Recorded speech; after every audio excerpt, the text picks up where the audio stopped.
अस्सलाम वालेकुम student, I hope you all are doing well. हमने लास्ट क्लास में फॉर्म को कवर किया था।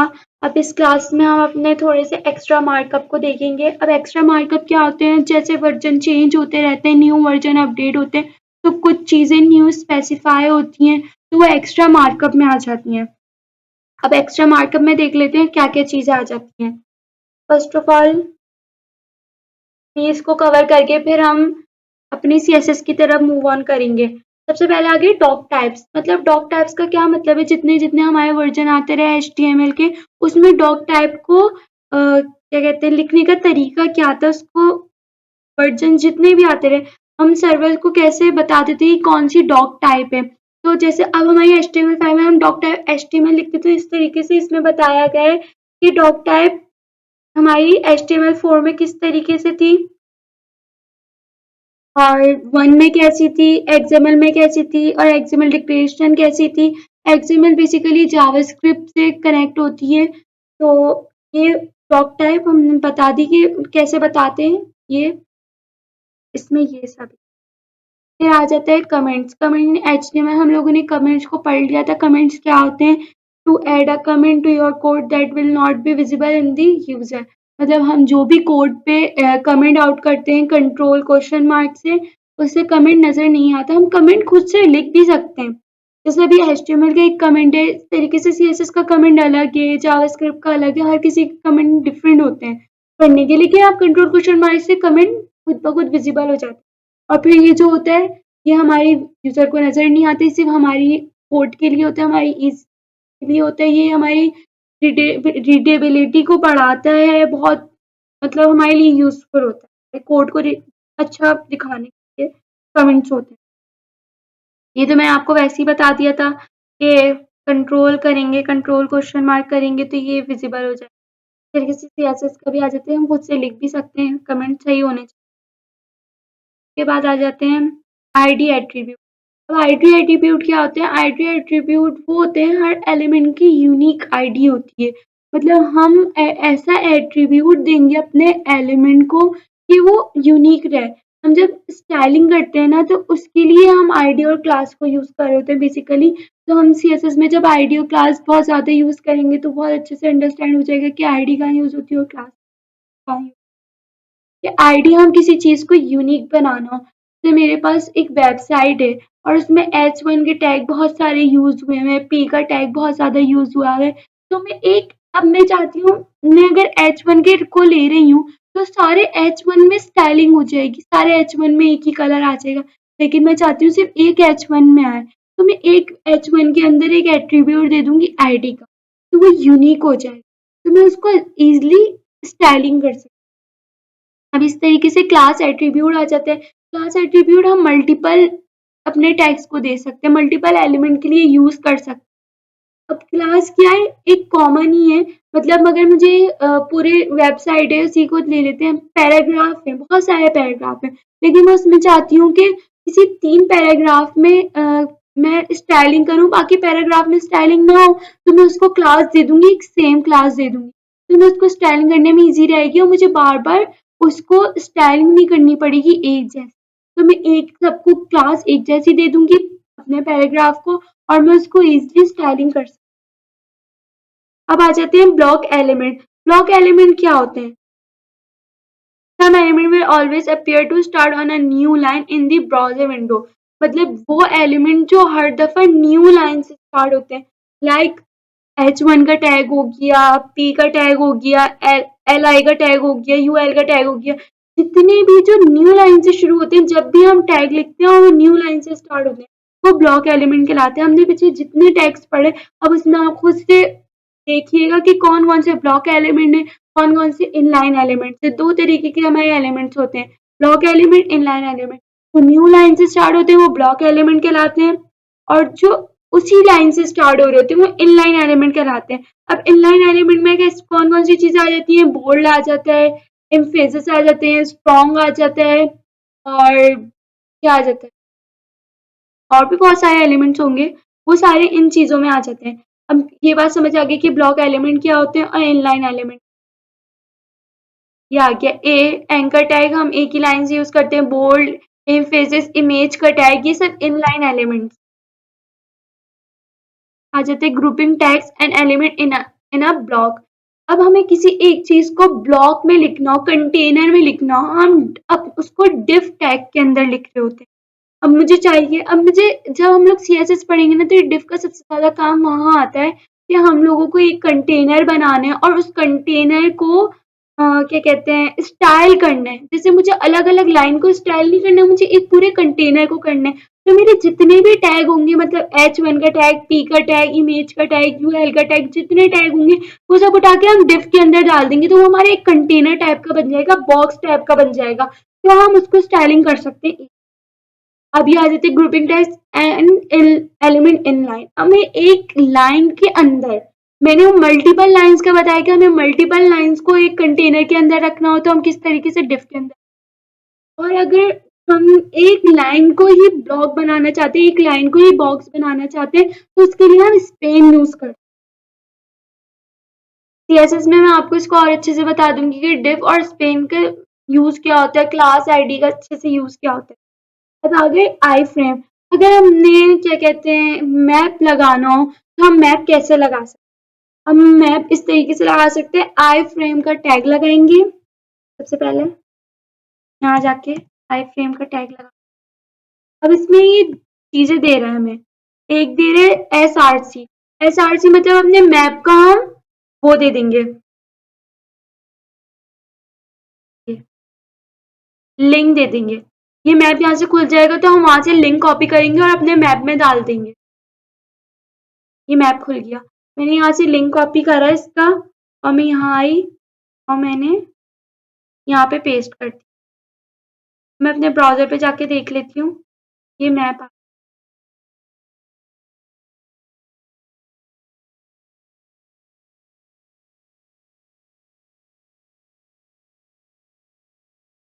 सिंपली हम क्या करते हैं, पता नहीं कोई मसला कर, मैं वापस पेज पे आते हैं और इसी को कॉपी पेस्ट करके देख लेते हैं। नहीं, कोई सा भी मैप खोल सकते हैं और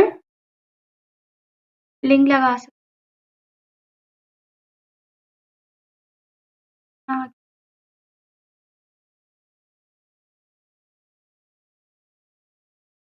अब ये हमारा मैप आ गया। कोई लिंक में मसला हो रहा होगा, लेकिन ये लिंक आप देख लीजिएगा खुद से, और ये हमारे एक मैप आ गया। अब इसमें क्या क्या चीज यूज हुई थी, हमने सबसे पहले आई फ्रेम का टैग लिया, उसके बाद मैंने उसको विड्थ दे दी कि मुझे कितनी विड्थ चाहिए और कितनी हाइट चाहिए। अगर मैं ये ना देती तो एक बहुत बड़ा सा मैप आ जाता। फिर एक SRC था हमारे पास एट्रीब्यूट, उसके अंदर हमने लिंक डाल दिया, बस। और यही चीज है।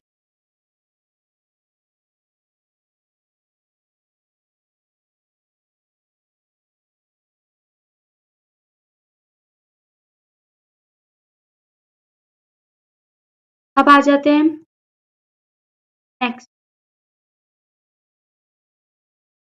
अगर हमें स्क्रॉलिंग नहीं करवानी है तो स्क्रॉलिंग नो कर देंगे, फ्रेम बॉर्डर नहीं चाहिए तो 0 कर देंगे। ये सब एट्रीब्यूट आप लोग यूज करके देख लेगा।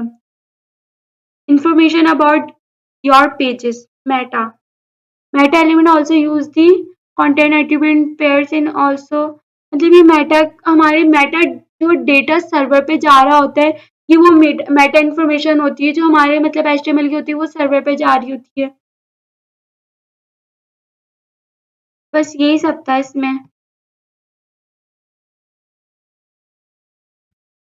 अब आ जाते हैं फ्लैश वीडियो ऑडियो पे। हम अपने HTML में वीडियो और ऑडियो कैसे डाल सकते हैं, अब इसको देख लेते हैं। को छोड़ें ऐसे, हम यहाँ पे आए, इसको हटा देते हैं। नहीं, सबसे पहला काम आप लोगों को ये करना है, हम लिंक भी लगा सकते हैं वीडियो में अपने उसमें। अगर किसी सर्वर पे हमारे पास कोई वीडियो ऑडियो पड़ी हुई, किसी जैसे अमेजोन पे लगी हुई, किसी और वेबसाइट पे लगी है, तो उसका लिंक भी हम लगा सकते हैं। लेकिन सबसे सही तरीका ये है कि आप डाउनलोड करें उस वीडियो को। जैसे मैंने ये डाउनलोड करी है, डाउनलोड करने का मैंने तरीका आप लोगों को बताया था, और मैंने कैसे उसमें अपनी फ़ोल्डर में डलवाया था, उसी तरीके से ये काम करना है, वीडियो को डाउनलोड करना है। कोई सी भी वीडियो आपके पास पड़ी हुई हो, उसको सिंपली कॉपी करें या कट करें और जाके अपने फ़ोल्डर जो आपने बनाया होगा अपने काम के लिए, वहाँ जाके पेस्ट कर दें, तो ये आपके पास ऐसे शो होने लग जाएगी। इसी तरीके से कोई भी ऑडियो होगी, उसको ऑडियो को जाके यहाँ पे कर दीजिए। सबसे पहले वीडियो का देख लेते हैं। मैंने वीडियो का लिखा और मैं यहाँ जाके डॉट और स्लैश करूंगी तो हमारे पास ये ऑप्शन दे देते हैं फाइल का। मैंने यहाँ पे जाके वीडियो लगा दी, लेकिन ये वीडियो वहाँ शो नहीं होगी। ये कितनी बड़ी शो हो रही है। मैंने एक रिकॉर्डेड वीडियो लगा दी, लेकिन ये कितनी बड़ी शो हो रही है। ये जब तक नहीं चलेगी जब तक मैं कंट्रोल नहीं लगाऊंगी, क्योंकि कंट्रोल वो बताता है कि उसको कैसे कंट्रोल करना है, उसकी चीजों को बता रहा होता है। तो मैं यहाँ जाके कंट्रोल लगा दूंगी और मैं इसको विड्थ और हाइट दे देती हूँ कि मुझे कितनी विड्थ चाहिए। मैं इसको विड्थ दे देती हूँ 250 px एंड हाइट दे देती हूँ 200 px। देखते हैं जाके, ये देखें क्या आ गई। अब मैं जैसे इस पे क्लिक करूंगी तो ये वीडियो चलने लगी। अब ये ऑप्शन यहाँ पे दे रहा है, ये हमें कंट्रोल या ऑप्शन दे रहा होता है कि मैं इसको डाउनलोड भी कर सकूं, प्लेबैक स्पीड भी कर सकूं, पिक्चर इन पिक्चर भी कर सकूं। ये हर तरीके का ऑप्शन दे रहा होता है, जैसे ये दिख रहा है। और इस तरीके से इसके कुछ एट्रीब्यूट होते हैं मल्टीपल। वो मल्टीपल एट्रीब्यूट क्या होते हैं, कि मैंने यहाँ पे मल्टीपल एट्रीब्यूट लिखे हैं। वीडियो एट्रीब्यूट्स क्या होते हैं, कंट्रोल्स होता है, म्यूटेड होता है, लूप होता है, ऑटो प्ले होता है और पोस्टर होता है। अब पोस्टर के लिए क्या करते हैं, यहाँ जाके एक यूट्यूब का ले लेते हैं पोस्टर।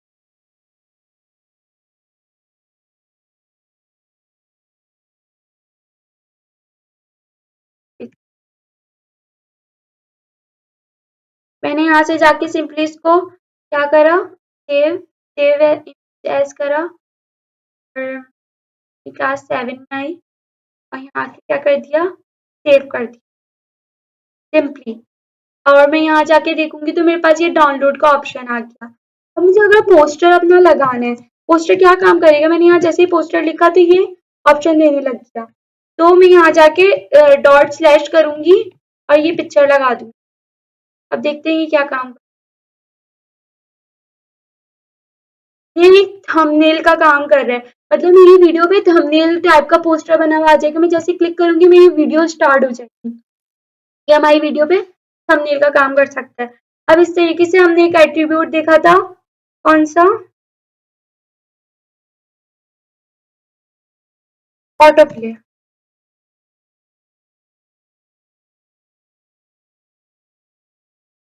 ऑटो प्ले क्या काम करेगा, वो उसको खुद ब खुद स्टार्ट कर देगा। इसमें वॉइस नहीं है इसलिए वो खुद ब खुद स्टार्ट कर देगा, खुद ब खुद चलती रहेगी वीडियो और कंप्लीट होके स्टॉप हो जाएगी। ये ऑटो प्ले का काम है। इसी तरीके से फिर मैं यहाँ पे अगर लूप लगा दूं, अगर मैं लूप लगाती हूँ तो यहाँ पे क्या होगा, ये ऑटोमेटिकली स्टार्ट तो होगा, लेकिन जैसे ही एंड होगा ना, देखिए जैसे ही एंड होगा ये खुद से स्टार्ट हो जाएगा। देखिए फिर से स्टार्ट हो गया। लूप मतलब बार बार चलना, रिपीटेशन होना, तो ये लूप से ये काम करेगा। और कौन सा देखा था, म्यूट से हमारी वीडियो म्यूट हो सकती है, ये ऑलरेडी म्यूट है। अगर मैं चाहूँ वीडियो को म्यूट करना तो वो म्यूट भी हो जाएगी। मैं चाहती हूँ कि बैकग्राउंड वॉइसेस ना आए तो मैं उसको म्यूट कर सकती हूँ। अब इस तरीके से हम ऑडियो लगा सकते हैं, जैसे वीडियो लगाई इसी तरीके से ऑडियो भी लगा सकते हैं। आपके पास अगर ऑडियो है तो डॉट स्लैश करके उसको ऑडियो लगा दी और देन मैंने कंट्रोल्स लगा दी, उसकी प्रॉपर्टी को कंट्रोल करेगा आगे। मैं अगर यहाँ से वॉइस वन कर दूंगी तो जितना भी आगे कर लूँ वो नहीं चलेगा, म्यूट हो गया ना। यहाँ से ऑप्शन, यहाँ से आवाज तो ये हमारी ऑडियो इस तरीके से लगती है। इसके भी इस तरीके से एट्रीब्यूट होते हैं, लूप लगा सकते हैं, म्यूट लगा सकते हैं, और कौन से लगाए थे हमने, लूप, म्यूट और कौन से लगाए थे, और हमने लगाए थे ऑटो प्ले। पोस्टर मतलब इस तरीके के एट्रीब्यूट आप लोग यूज करके देखिएगा। बस वीडियो ऑडियो में यही चीज थी कि हम वीडियो ऑडियो को किस तरीके से लगाते हैं। तो अब हम लोग ने HTML अपना पूरा कवर कर लिया, जितने भी टेक्स्ट थे हमने वो सारे कवर कर लिए। मोस्टली यही वेब पेज को क्रिएट करने के लिए यूज हो रहे होते हैं। देन आ जाते हैं, अब हम इस CSS को स्टार्ट करने जा रहे हैं। आज सिर्फ इंट्रोडक्शन लेते हैं CSS का। CSS क्या होती है, उसकी प्रॉपर्टीज क्या होती है, कुछ चीजें उसकी देखेंगे कि वैल्यूज रूल्स क्या क्या होते हैं। अब बेसिकली CSS क्या होती है, CSS stand for cascading styling sheet होती है। और इसके अलावा हम CSS का 3 वर्जन यूज कर रहे हैं अभी करंटली।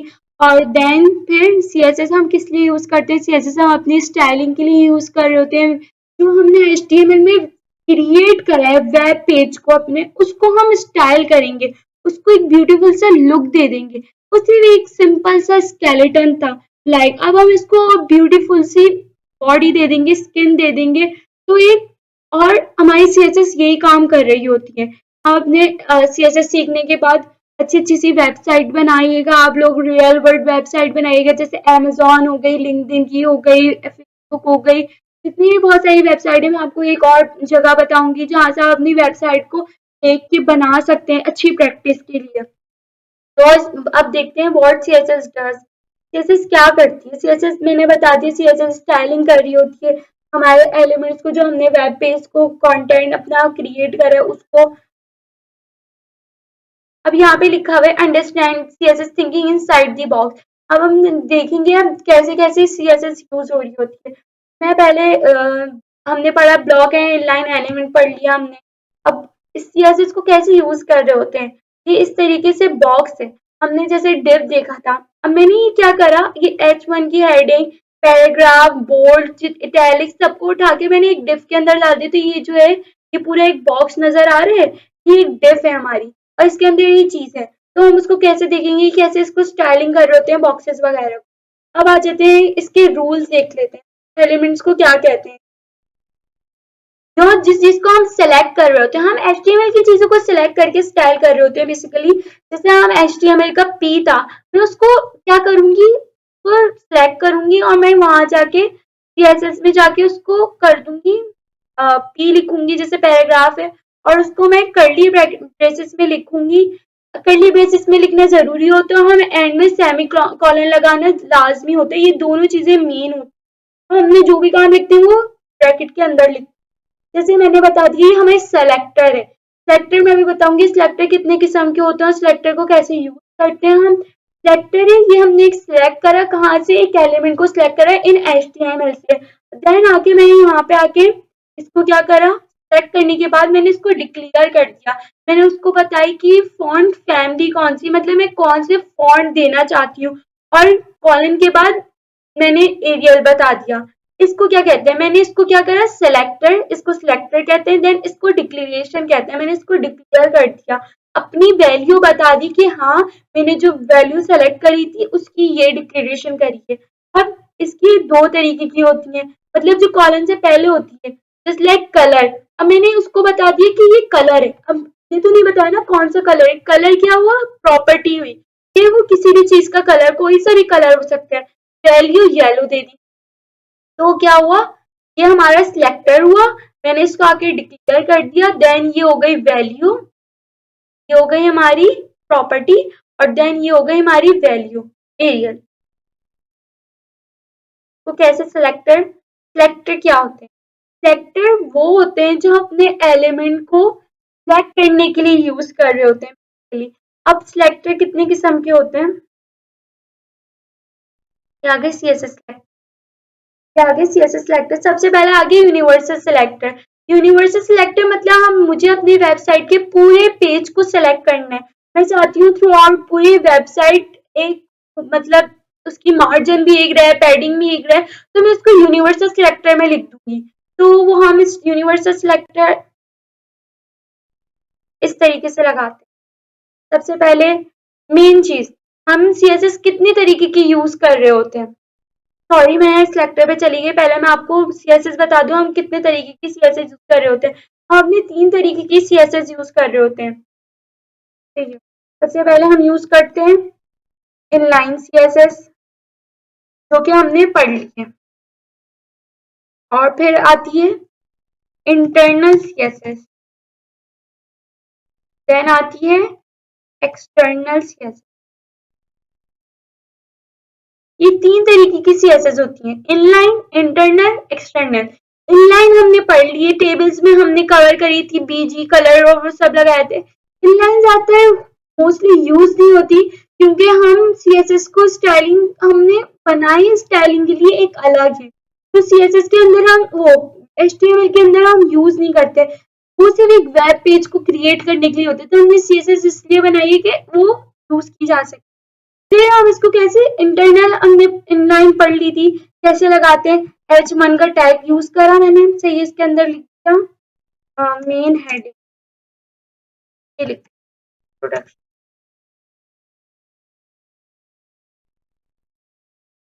ये मैंने एक लाइन लिखी, अब मुझे इसको कलर वो करनी है, सीएसएस देनी है, तो मैं एट्रीब्यूट की तरह यूज करूंगी अपने टैग के अंदर। ये बहुत ज्यादा काम हो जाएगा कि मुझे हर उसमें जाके अलग अलग करना पड़ेगा। मैं यहाँ जाके स्टाइल लिखूंगी और फिर मैं इसमें जाके क्या लिखूंगी, मुझे कलर देना है, तो मैंने बैकग्राउंड कलर लिखा। सही, ये हमारे क्या हो गए, हम पहले हमने H1 ये हमारा सिलेक्टर है, बैकग्राउंड कलर क्या हो गई, प्रॉपर्टी हो गई, और मैंने इसके बाद इसको कलर दे दिया। तो अब जाके अपने उस पर देख लेते हैं, इंट्रोडक्शन टू सीएसएस, और मैंने बैकग्राउंड कलर ये दे दी। अब इस तरीके से ये हमने देख ली, ये इनलाइन सीएसएस होती है, इनलाइन सीएसएस इस तरीके से। अब मैं एक यहाँ पे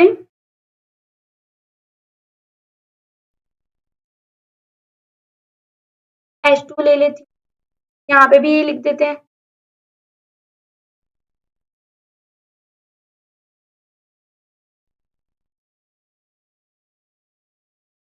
अब मुझे इंटरनल कैसे यूज करूंगी, इंटरनल अपने हेड के अंदर यूज करते हैं। यहाँ जाके मैं टाइटल के नीचे जाके स्टाइल लिखूंगी, सही है, स्टाइल का टैग 2 ओपन हुए। अब मैं सारा काम इसके अंदर करूंगी, तो ये मैंने H2 को सेलेक्ट करा, ये हमारा सिलेक्टर है, मैं H2 को सेलेक्ट करके कोई से भी एलिमेंट को हम सेलेक्ट करके और फिर उसको प्रॉपर्टी और वैल्यू देते हैं। मैंने इसको सिलेक्ट करा, कर्ली ब्रैकेट लगाए, और फिर मैं जाके क्या करूंगी, बैकग्राउंड लिखूंगी, वो खुद हमें सजेस्ट करता रहता है VS, और फिर मैं यहाँ जाके क्या कर दूंगी, इसको ब्लू कर दी। तो जाके देख लेते हैं, ये मेरी दूसरी लाइन आ गई, और इसको भी हमने, ये ऐसे एक ही तरीके से यूज हो रही होती है बट तरीके अलग अलग है, इनलाइन, इंटरनल, एक्सटर्नल। अब एक्सटर्नल तो समझ आ रहा है कि वो एक बिल्कुल अलग फाइल बनेगी, देन हमारा काम होगा। अब यहाँ से जाके हम सिर्फ स्टाइल लिखेंगे और डॉट सीएसएस लगा देंगे, एक्सटेंशन है सीएसएस, तो आ जाएगी। फिर यहाँ पे मैं जाके क्या करूंगी, यहाँ पे एक अलग से लिख, एक मैं यहाँ पे लिख देती हूँ पैराग्राफ, डमी टेक्स्ट ले लेते हैं।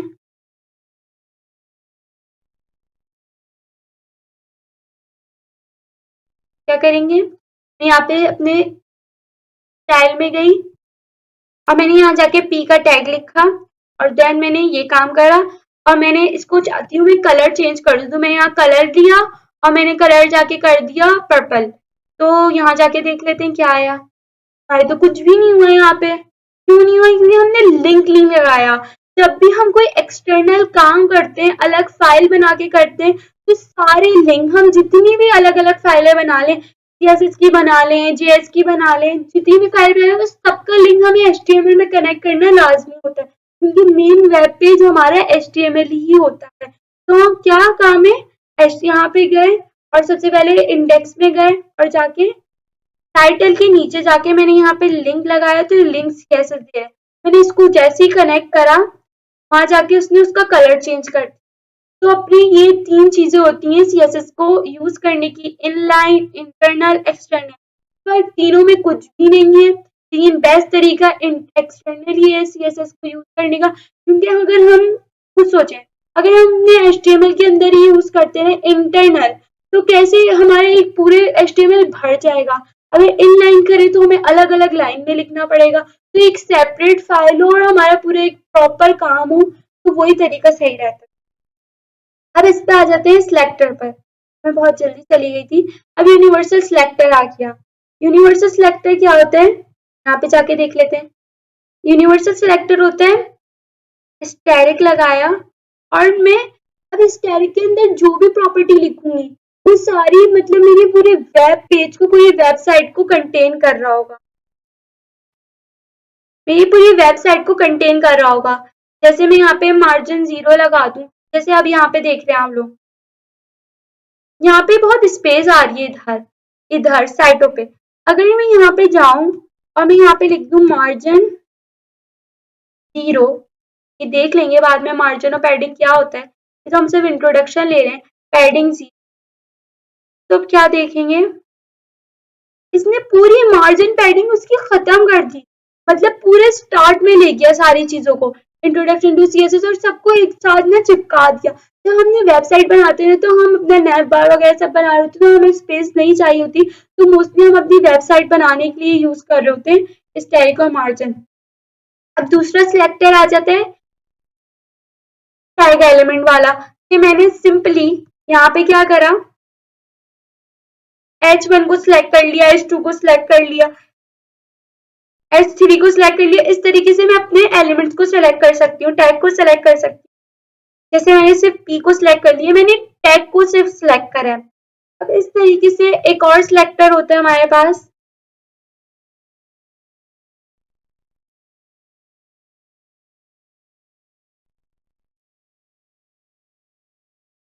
Type selector.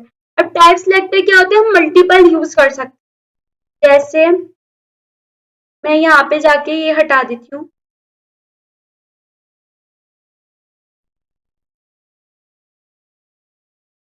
और मैं इंटरनल भी हटा देती हूँ। अब मेरे पास H1 H2 और P का टैग है, मैं यहाँ पे गई और मैंने यहाँ जाके P का टैग भी हटा दिया। मैंने बता दिया P का टैग कैसे यूज होता है, इसको कंट्रोल को कर देते कमेंट आउट। अब इसको कमेंट आउट करने का तरीका अलग है। अब इस तरीके से मैं यहाँ गई, मैंने H1 को लिया, ओके, मैंने कॉमा लगाया, सेपरेट कर H2 को लिया, कॉमा लगाया और फिर मैंने P को ले लिया। मैं चाहती हूँ इन सबको मैं एक ही कलर दे दूं। मैं जाके कलर पे गई और मैं कलर पे जाके मैंने कर दिया ब्लू, सबका कलर ब्लू हो गया।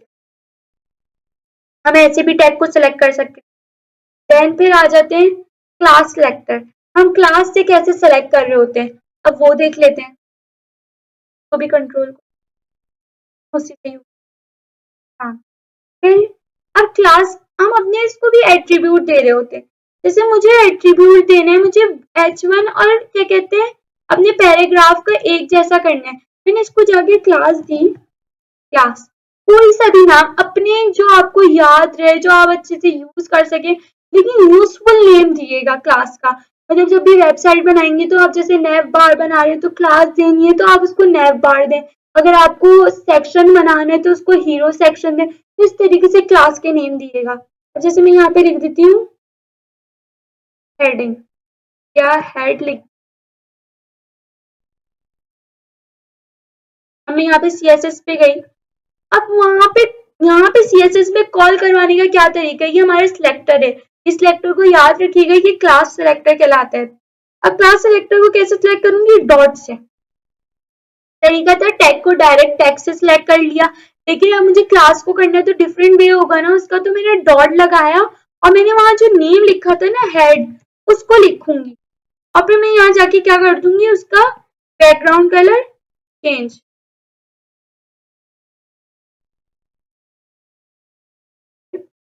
देन मैंने इसको दे दिया कलर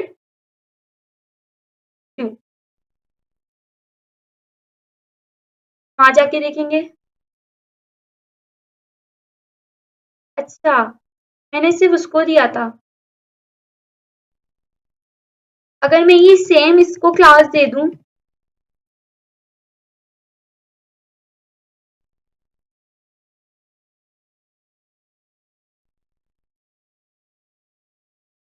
तो इसको भी दे दिया वही सेम। अब इस तरीके से आईडी सिलेक्टर होता है, मुझे किसी चीज को यूनिक करना हो तो मैं क्या करूंगी, मैं सिंपली यहाँ जाके क्या करूंगी, आईडी लिखा और मैंने लिख दिया यूनिक। मैं यहाँ पे गई CSS में अपने और मैं इसको सिलेक्ट करने का क्या तरीका है, हैश। मैंने शार्प लगाया, शार्प लगा के क्या करा, शार्प लगा के मैंने जो यूनिक लिखा था ना, और सही तरीका वही है कि वहां से आप कंट्रोल सी करें और कंट्रोल वी करें, क्योंकि स्पेलिंग मिस्टेक हो गई तो तब भी केस सेंसिटिव होता है ये, वो उसको एक्सेप्ट नहीं करेगा। मैंने इसको कलर दे दिया ब्राउन, इसको ब्राउन कलर दे दिया। यही हमारे सिलेक्टर्स होते हैं। और देख लेते हैं कौन से सिलेक्टर हैं। आईडी सिलेक्टर, इस तरीके से चाइल्ड सिलेक्टर होते हैं। कैसे सिलेक्ट कर सकते हैं चाइल्ड सिलेक्टर को? डिसेंडेंट सेलेक्टर होता है। डिसेंडेंट सेलेक्टर वो होता है, मतलब पी के टैग के अंदर मैंने ए को लिखा है तो वो उसको सिलेक्ट नहीं करेगा, बिल्कुल भी नहीं करेगा। जैसे मैंने यहाँ पे लिख दिया, पी का टैग लिखा मैंने और मैंने इसको रिमूव, पी के टैग के अंदर मैंने ए का टैग लिखा और मैंने इसमें कुछ भी लिख दिया, तो मैंने वहां जाके अगर पी को सिलेक्ट करूंगी ना,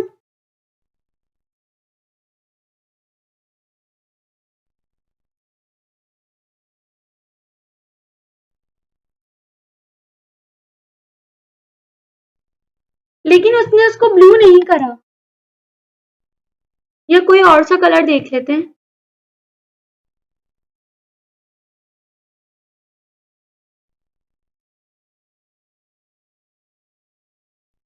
देखिए इसका कलर चेंज नहीं हुआ, क्यों? वो पी के अंदर था। पी के अंदर जो टैग होगा हम उसको किस तरीके से लिखेंगे?